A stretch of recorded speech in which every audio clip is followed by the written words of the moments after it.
Ama kunako zamu yako ni kufanya mapenzi ya Mungu. Mapenzi ya Mungu tunafanya kwa kupeleka habari njema kwa watu wasiomjua Mungu, kwa watu waovu, kwa sababu injili ni uwezo wa Mungu uletao wokovu. Kama unavyosema kwenye sala Baba Yetu kwamba mapenzi yako yatimizwe hapa duniani kama mbinguni. Kumbuka mapenzi ya wokovu yalianzia mbinguni, kwa lazima pia hapa duniani tuyatimize na sisi.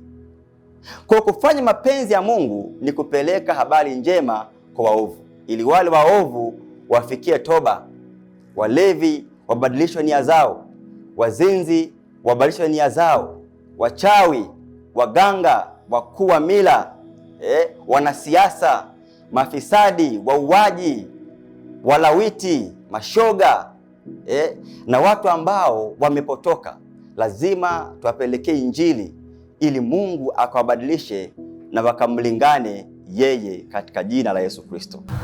Jiulize nafsi yako wewe mwenyewe, ni kweli umeokoka? Je, ulishawahi kuwaleta watu wangapi kwa Yesu? Swali ambalo nakuachia siku ya leo. Maana wokovu sio kuomba sana, wala wokovu sio kukesha makanisani, wala wokovu sio kunena kwa lugha. Hapana, wala wokovu sio kuhubiri au kufundisha sana, wala wokovu sio kufunga sana. Wokovu ni kutafuta mtu mmoja aliyepotea ili amlingane Bwana. Hivyo lazima ujifunze kusimama kunako zamu yako.